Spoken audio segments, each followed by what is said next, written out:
Hey guys, welcome back here to our Elemental Living show. This is Dr. Abbey again of Elemental Living, where we help families create generational health.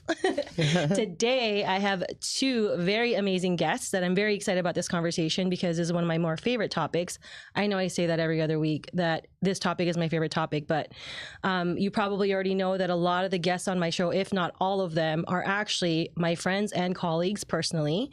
And so I love to invite them to talk a little bit more about their own experiences in the field as well as their profession. So today we have Tiffany and Christina, and they're going to go ahead and introduce themselves. Thank you. Yeah. So my name is Tiffany Perez. I'm a licensed mental health counselor, and I work at Coral Gables Counseling Center right here in the Gables.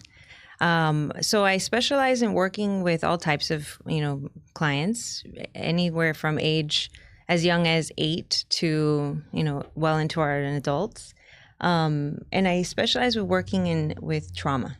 So trauma, it's a very heavy word and very popular, I would say, thing to talk about nowadays, unfortunately. But I specialize in different techniques. So I utilize hypnosis, I utilize yoga in my practice, as well as what I call it's trauma incident reduction techniques. I was certified and trained in that, which is another brain-based strategy to help people reprocess trauma that they've undergone and heal from it. So such good stuff. We're going to unpack all that today, actually. We love talking about this. Christina. Thank you, Abby. And it's so nice to meet you too. My name is Dr. Christina Casado. I'm a licensed acupuncture physician and a doctor of oriental medicine.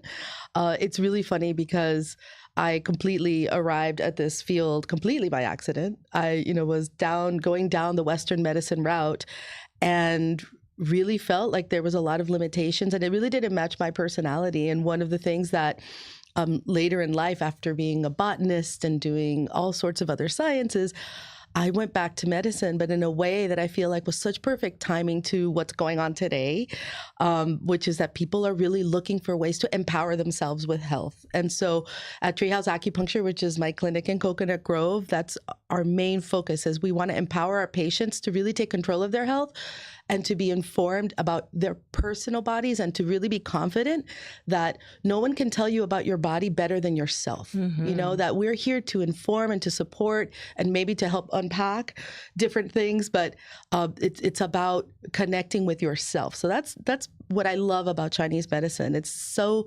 incredibly approachable because it's that we're reflections of nature. And my first career, I was a botanist, like I said, in environmental sciences, and I love the outdoors and I love plants, and I'm just such a nerd when it comes to plants and those kinds of things. And so I wanted to study herbal medicine, and that's how I landed in acupuncture.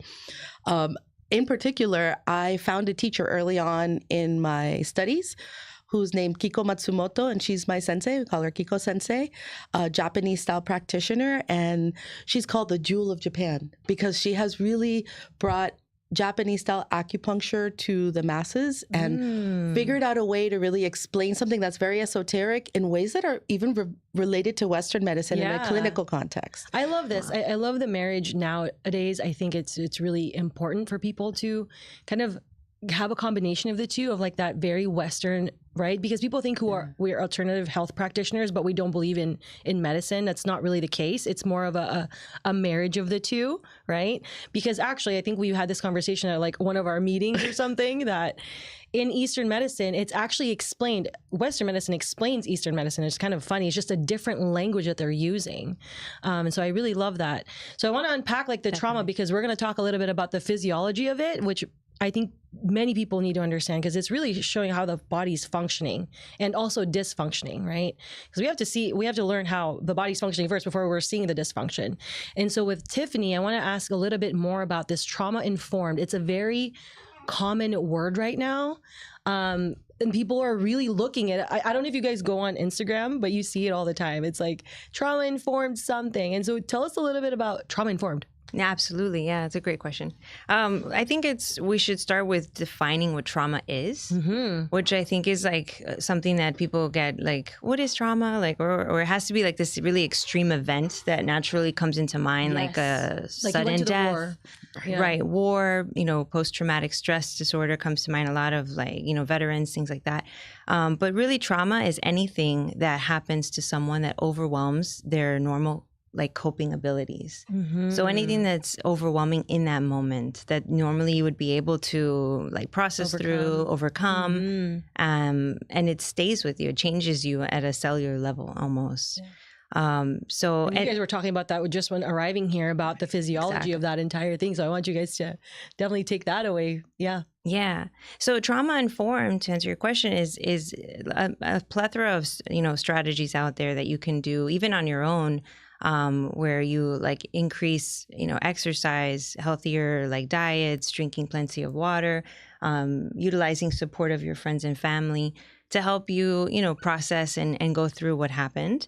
But my specialty anyway is I use what's called trauma incident reduction technique, so TIR for short. I've read that a few times. It's just in the last 2 weeks. Oh, really? It's like more, I don't know if I clicked on something on Instagram and now it's just everywhere. But yeah, I hear about it all the time. So but I'm not sure. I'm still researching it, but I love that you're going to talk about that. Yeah, of course. And so that's what I was like formally trained in when I did my undergrad. And I used it a lot now in my private practice with my clients. So it's a strategy that's based on the understanding of how trauma is processed in the brain. So how it's recorded. And what we're doing is we're creating a safe space for the client to be able to kind of almost relive the situation, but this time in a way where they are able to kind of gain insight or meaning and change the narrative a bit of what happened to them and make sense of it, really. Yeah. Love that. It sounds like there's some sort of use, well, obviously the autonomics, which you're going to talk about just now, and then kind of probably using the frontal lobe a bit more. Yes. To have an objective point of view of some sort. Exactly. Wow, that's so cool. Okay. Right. So when someone becomes traumatized, what could happen is the amygdala, which records our memories, actually becomes affected. And what it does is it records the memory of the actual traumatic event using our senses. So it could be a smell. The body part of the entire equation. Exactly. Yeah. It's really incredible. So instead of us being able to recall every single detail of the situation or it could be complex trauma throughout the years, it could be something that's triggered actually by a smell, a color, a pattern, anything like that. Even a textile, right? So a different texture. Your sensory system. Your sensory system. So when we recognize that using the TIR, trauma-informed strategy, where we try to help the person kind of like use that sensory system to kind of bring back or re-trigger the memory of the traumatic incident so that they can have time to reprocess what happened to them, gain insight, and maybe change the meaning of it altogether. Very cool. That's awesome. And then in terms of, we were talking also a little bit about this before, but the autonomics and how that plays a part. I read in this book, I think it is The Body Keeps a Score. They're saying that 80% of the sensory stuff, it goes to your brain. 80% of the signals are sensory, meaning from the body. And so that's why I really like your style of practice, because it's really utilizing that side of it. People go to talk therapy for many, many years and never really go through and resolve a lot of the stuff because there is that sensory component of it. That's why I really, really appreciate that. Yeah, the body is so wise, and it's I love body-centric therapies, and what you're doing is such it's so cool. It's next level because the body doesn't have an agenda, right? Like it just experiences. Yeah. Your mind, suspect. It's meant to filter all the time. Right. And so it's making up what it wants to interpret, but it doesn't necessarily really reflect what you're experiencing. So there can be that disconnect. So what you're doing and unpacking that is brilliant, and even having that, the going from the ability to go from that fight or flight in trauma and that sympathetic state, and then going into that rest and digest parasympathetic state, and having the body, understand that something like a deadline at work can create the same kind of stress in your body and anxiety and physiological reactions as something that's extremely traumatic. I love that you brought that up, because that's something important that I think to define. You know, when we talk about the fight or flight system, which is something that's, you know, everybody talks about these days. Yeah, and it goes hand in hand with trauma, right? Like we're in it all the time. We're in it all the time. In this hustle bustle kind of like world that we live, especially in America, right? Where everything is, you know, work. As I was just telling you when we were getting out of the car, I'm like, I'm just surviving. It's just surviving. Exactly. I found that funny. We have to laugh. That's a coping skill, right? We have to make light of it. It's all good. Use humor, right? That's what coffee's for. Exactly. But so the fight or flight is actually a little bit more complex than that, right? We have fight or flight, which you want to like either fight back, defend yourself. Yes. You want to run away, escape. But then we have tend or befriend, which is another like really common response.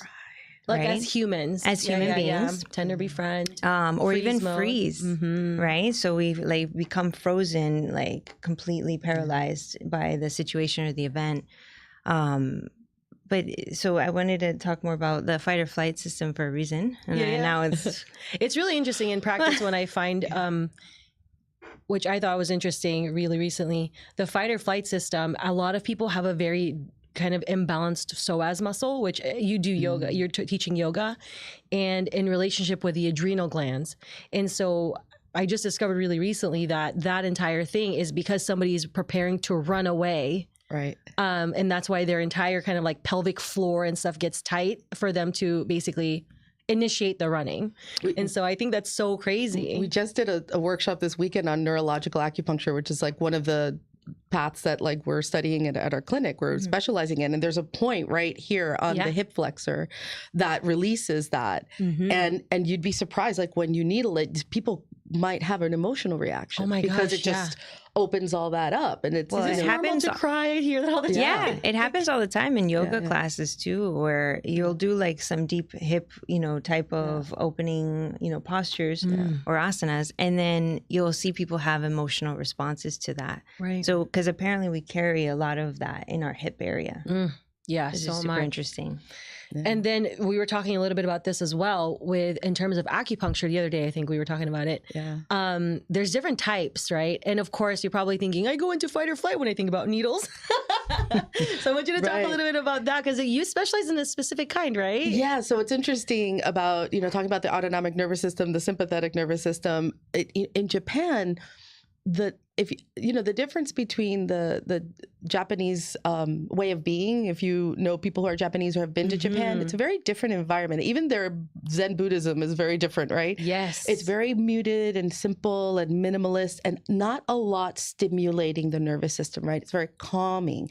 And the people are also much more calm. And so if I take a thick gauge needle and put it into a Japanese person, their nervous system is going to have a reaction, I think, much more, and it might be therapeutic and necessary, but there was this transition of the gauge of the needle, which is how thick it is. In Japanese style, we use very, very, very thin gauge needles, so you barely feel them.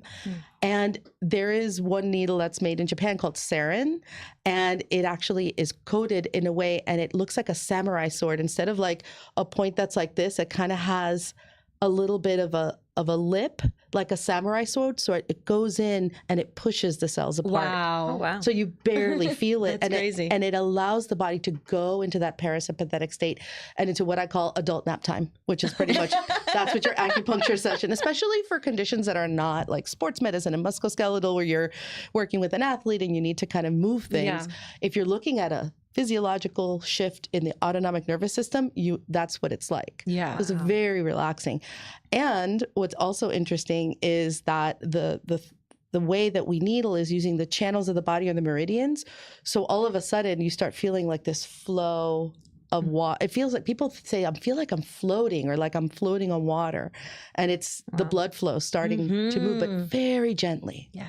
It's nice, gentle really undulation, probably feeling. That's amazing. Yeah, that's so cool. Yeah. The nervous system, we brought it up a little bit, but the nervous system, take us through a little bit about the differences, because we just talked about it now, but people are probably unfamiliar with the autonomic nervous system. Tell us a little bit about that in relationship with the rest of your nervous system. Right. Well, speaking about, the sympathetic nervous system, the reason that we have this reaction of adrenaline going through your body is because your body needs to be in a state of alert. And so when you're stressed, or when maybe you're even running, a race, like you're doing some physical activity that's positive stress, right?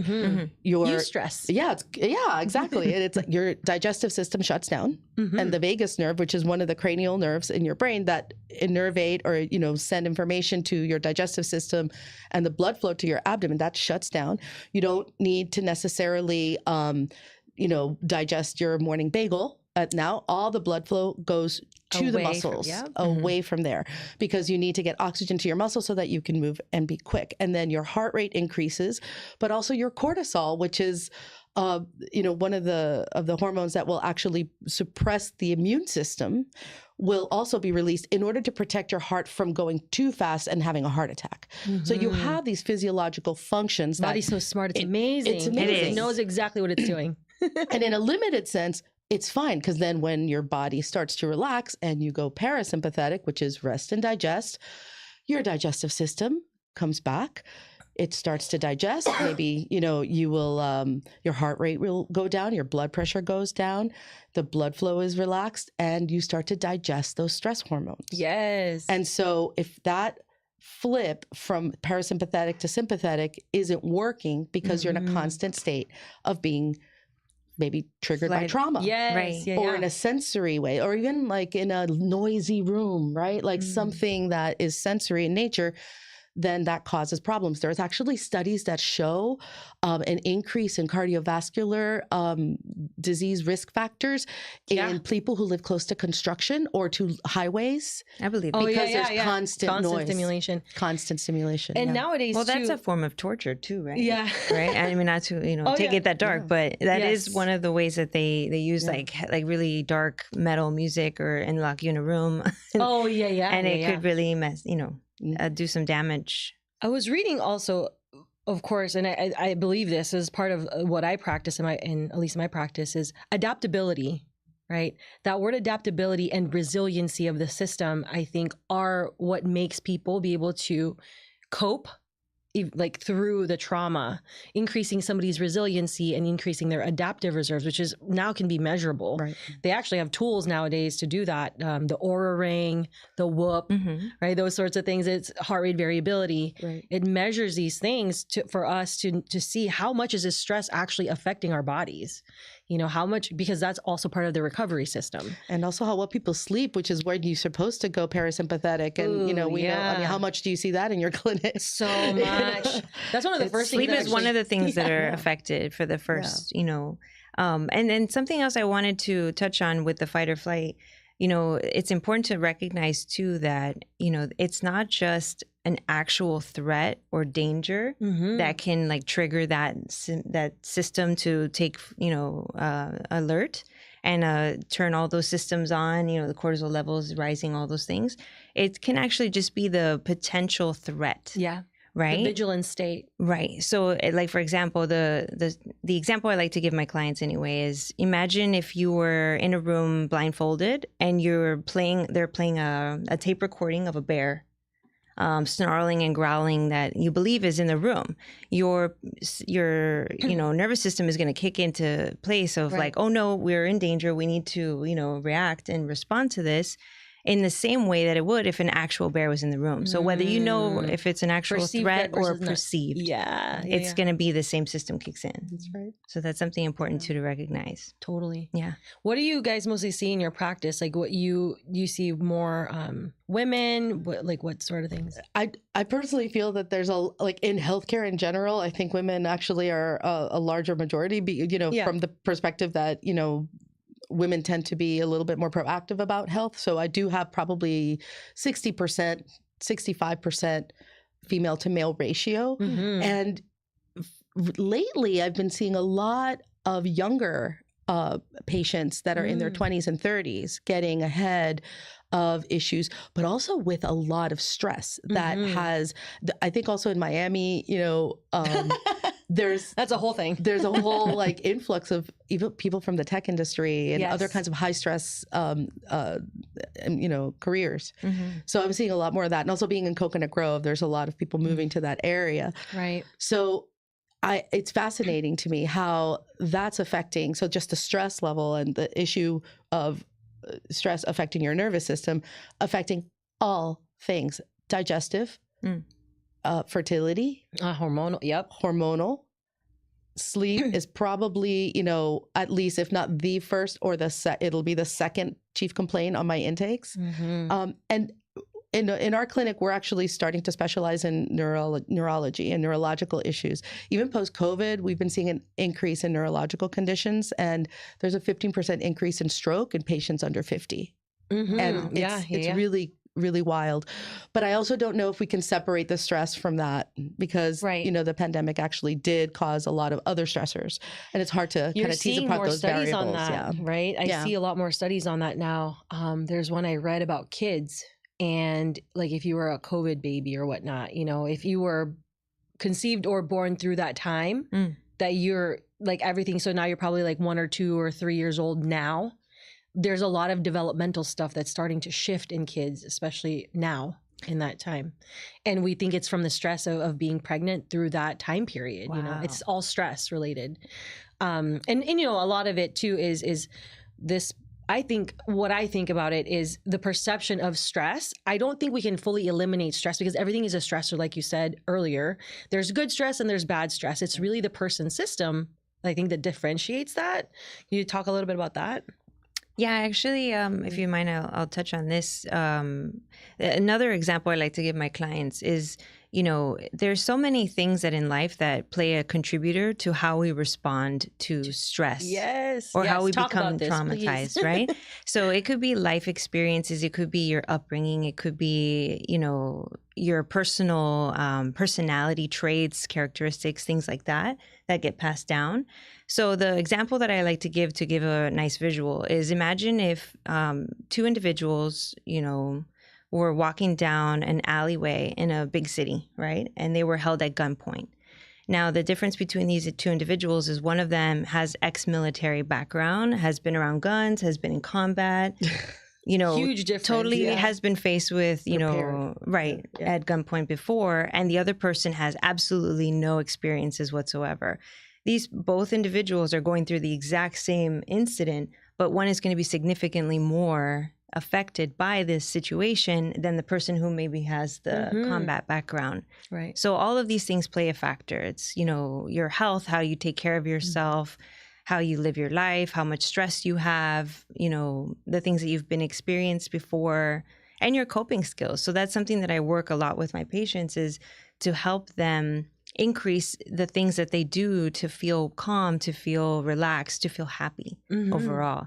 So it's like increasing that coping skill, almost like a utility belt. Like we need to add more things to this in order for you to be able to cope better overall. I love that visual of the utility belt. Right. I see exactly what you're talking about. Like, I got my this, I got my that, I got my meditation, got my breath work. The Batman utility belt, right? I do. I love that. And going along with that even is knowing which tool to use when, because I've also, part of the studies is the nervous system is in a hierarchy. Right? There is an order in which things happen. And so if you're in freeze mode, a lot of the time, if you try to meditate, it doesn't really work because you're not in mobilization mode.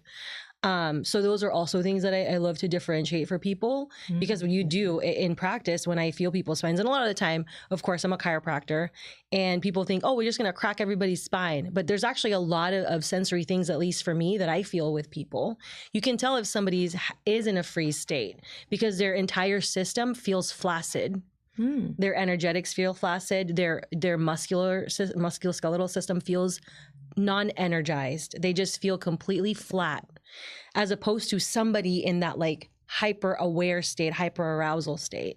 There's a huge difference. And so the tactics or the strategies for them to move through their healing is going to be really different in each situation, right? The thing is that I love that you have your logo is and your company is called Elemental Living, and in Chinese medicine, like a lot of what we're saying is thousands of years old in this concept of the 5 elements. Yes. And it's so amazing because even what you were saying about the personality type or the experience of that person, it's like there's this concept in Chinese medicine of the 5 elements, which is different than the 4 that people know about. So there's the water element, the wood element, the fire element, the metal element, and the earth element.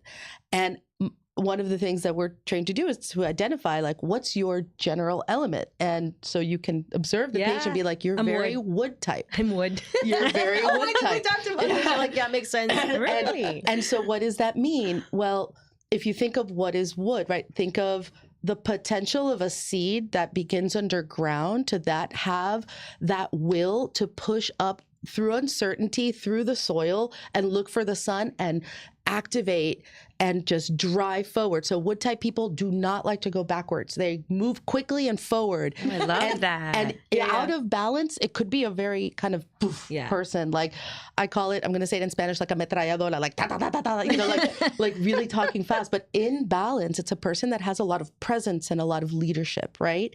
So it just depends on where you are in your own evolution as a person and also your life experience of what is happening in the balance of your wood element.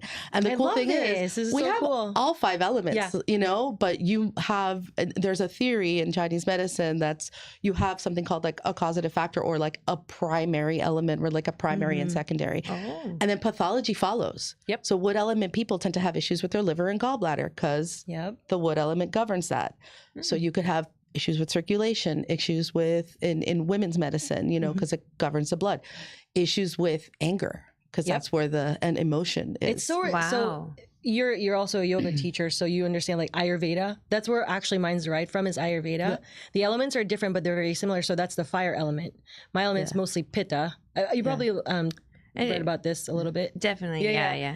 And it's cool because it follows. It's crazy how Western medicine it explains what they were talking about, like 6,000 years ago.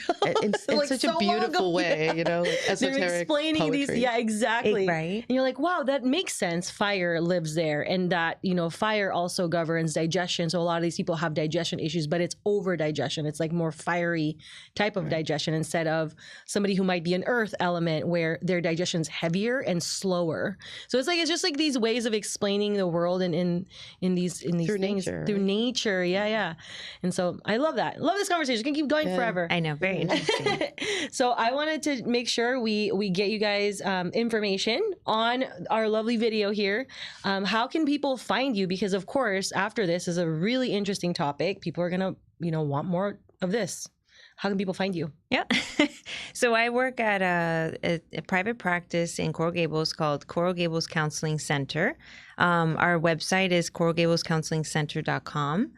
And our phone number is 305-445-0477.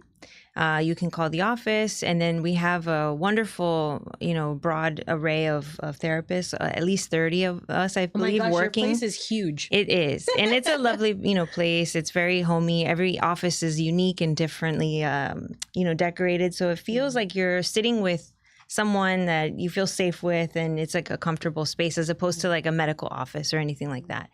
And then it's really cute. It is your specific one. Oh, mine is super cute. She has good taste. So cozy. I went in there. It's so cozy. Gotta check her out. And then my Instagram, you can also find some content there. Specifically, it's Tiffany Perez Counseling. Cool. Yeah, love it. And I'll have all of this linked. I want to go see Tiffany. Yes, please do. I want to come see you as well. 100%. Love acupuncture. And I love the place you work at because it's like it's a really nice clinic. I've been there, so it's like thank you. That's awesome. Definitely check it out. Yeah. So we are Treehouse Acupuncture and Wellness in Coconut Grove. We're off of US 1, which is great because it's really easy to get to and there's tons of free parking. I always say that in Miami because that's like such an issue. Oh my God. That is a blessing right there. So really. And we're on the second floor of this long white building that like before you get to the sound wall going like toward I-95. So it's like this kind of little building that looks really long, but inside it's gorgeous. It has like a courtyard and a little cafe, and there's palm trees, and it's like this little oasis. And then you can find me at Treehouse Acupuncture Miami on Instagram. And that's one of the best ways to get in contact, because we also, you can see what we're up to and all those kinds of things. But you could also give me a call at 305-443-2220, and someone will answer the phone. But it won't be me. Delegate. Reduce your fight or flight system. Exactly. Oh my gosh. And also on IG, there's a link to our website and to like our bookings and all that, and our our information and the Substack if you want to know more. So for sure, that's the best way to get a hold of me. Yeah. Love it. Excellent. I'm so glad you guys both came on the show today. Thank you so much for being here. This was amazing. So nice to meet you. Yes, I'm so glad everybody's here.